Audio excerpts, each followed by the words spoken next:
नमस्कार, मैं हूं दिलीप मिश्रा और आप देख रहे हैं भारत है। जैसा कि मैं आपको बता दूं, मैं कांग्रेस कार्यालय पे हूं और ये धंधुका विधानसभा है और हमारे साथ में प्रत्याशी हैं और हम इनसे बात करेंगे कि इनको जनता कितना स्नेह दे रही है और कारण क्या है और क्यों दे रही है। वैसे नमस्कार, क्या लगता है, आप इस विधानसभा में चुनाव लड़ रहे हैं तो आपको जनता किस तरह से स्नेह देगी?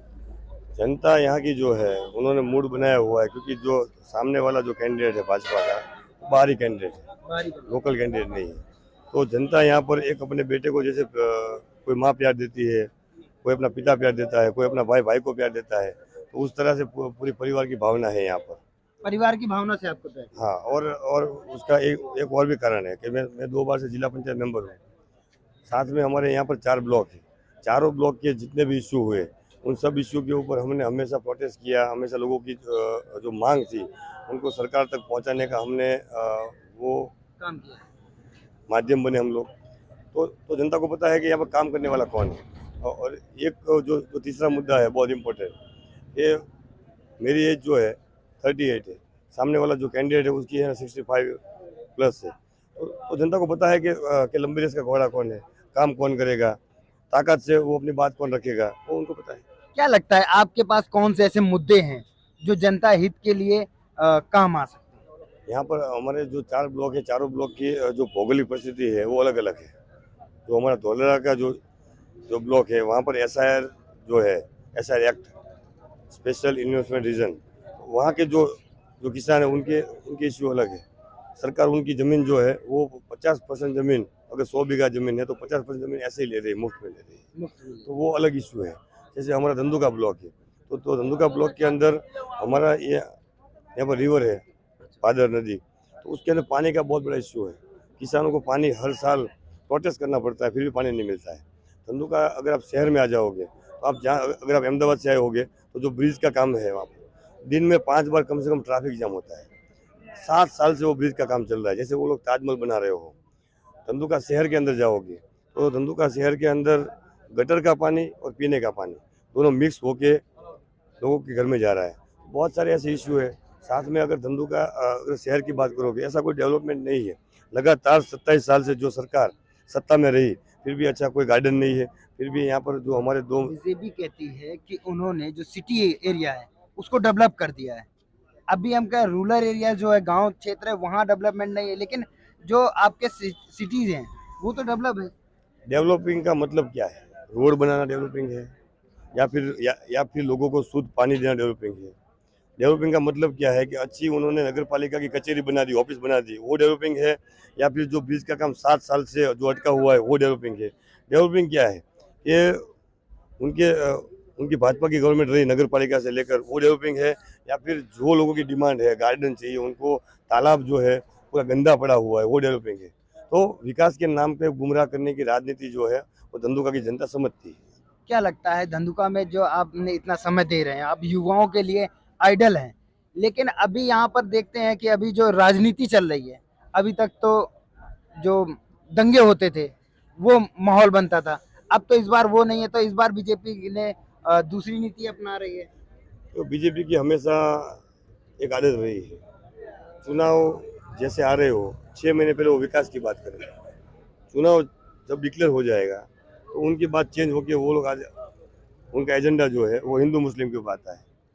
जैसे जैसे चुनाव आगे बढ़ता है तो वो उससे नीचे उतरते हैं जातिवाद के ऊपर, और जब उनको लगता है कि अब सत्ता आएगी ही नहीं तो राम मंदिर के नाम पे, गाय के नाम पे लोगों की भावनाओं के साथ खिलवाड़ करने का बंद करे और लोगों को जो 27 साल से लोगों के जो है दिल के अंदर जो दर्द पड़ा है वो दर्द को समझे। किसान आज जो है, किसान बेहाल है।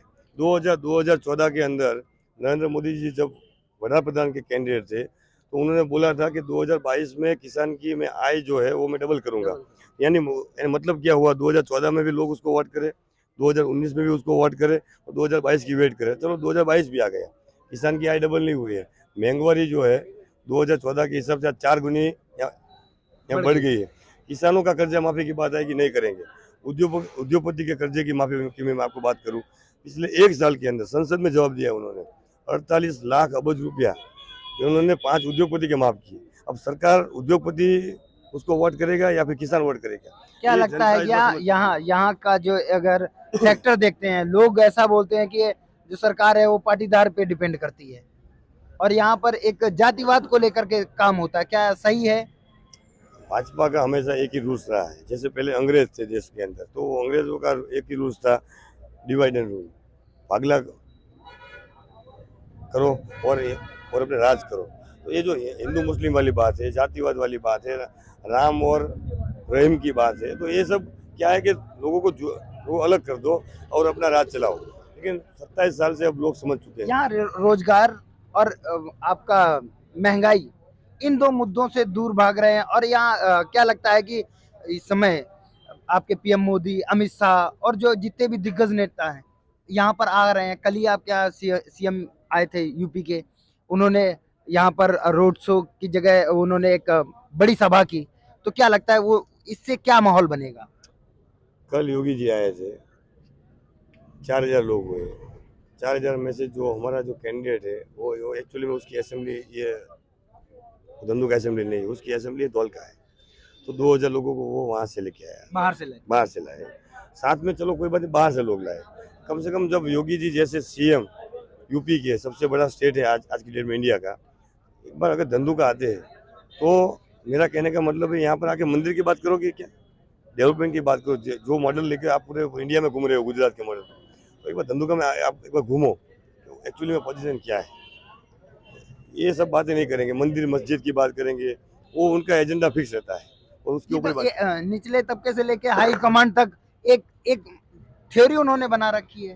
नहीं, वो उनके ब्लड में ऐसा है, उनके ब्लड में ही ऐसा है। अंग्रेज जो चीज़ छोड़ के गए थे वो उनके ब्लड में घुस गई है, क्योंकि इन लोगों ने ना तो आज़ादी के लिए कोई वो लड़ाई लड़ी, ना तो अपनी उंगली कटवाई, तो उनके वो अंदर वही ब्लड है। तो आज भी वो वही काम करेंगे और हमेशा कांग्रेस जो है वो नफरत को छोड़ो और देश को जोड़ो की राजनीति, चाहे वो किसान हो, गरीब आदमी हो, एक गाँव का एकदम गरीब आदमी हो, आखिर का आदमी हो, वो कांग्रेस हमेशा उसकी चिंता करता है। कांग्रेस का मैनिफेस्टो अगर आप लोग देखोगे, मैनिफेस्टो के ऊपर आपको आराम से पता चल जाएगा। क्या लगता है कि आम आदमी पार्टी आने से आपको नुकसान हो सकता है? देखो, आम आदमी पार्टी जो है वो अपने दम पे नहीं आई है। आम आदमी पार्टी को यहाँ पर लाया गया है और आम आदमी पार्टी यहाँ पर भाजपा की बी टीम है और वो लोगों को पता चल गया है। अगर बी टीम है तो फिर इस तरह से इतने रोड शोज और रैलियां और इतने बड़ी बड़ी सभाएं, अगर उच्च तबके के लोग जो यहाँ के आपके पीएम है, इतनी बार उन्होंने सभाएं नहीं की होंगी, इस बार कर रहे हैं,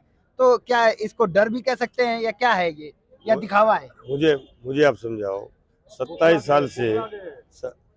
साल से जो गुजरात की जनता उनको पहचान चुकी थी, उनको लगा कि अब हम इस बार नहीं जीत पाएंगे, तो वो आम आदमी पार्टी ने यहाँ पर जो पिछले 1 साल के अंदर जो होर्डिंग लगाए, पता है आपको कितने पैसे की होर्डिंग लगाए? मैं तो गुजरात यूथ कांग्रेस का अध्यक्ष हूँ।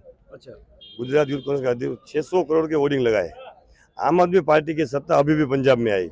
उनके पास जो अरविंद केजरीवाल जो स्टेट का जो सीएम है, वो उसके पास पूरा पावर भी नहीं है, तो पैसा कहाँ से आया? इतनी बड़ी रैलियां सभा करने का पैसा कहाँ से आया? पूरा फंडिंग भाजपा से होता है, पूरा फंडिंग आरएसएस से उनका होता है और वही ट्रैक उनका है कि जो वोट हमको नहीं मिल रहा है, कम से कम अगर वो आम आदमी पार्टी वोट खींच जाए तो हमारा रास्ता यहाँ पर साफ हो जाएगा।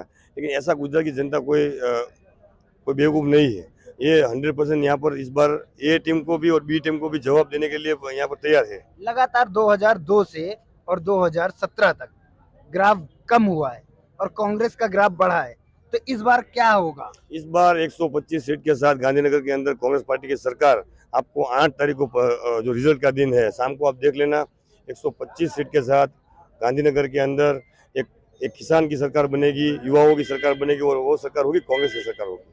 जैसा कि हमारे साथ में प्रत्याशी थे और प्रत्याशी ने अपने जोश के साथ में युवाओं की बात कहते हुए एक अहम बात की है, जो यहाँ पर विकास मॉडल को लेकर के बात की है या डेवलपमेंट की बात की है, रोजगार की बात की है। ऐसे मुद्दों पे नए चेहरे दिखेंगे और नई युवाओं की सरकार बनेगी, ऐसा यह प्रत्याशी का कहना है। और कैमरा पर्सन कमलेश के साथ मैं दिलीप मिश्रा, भारत न्यूज।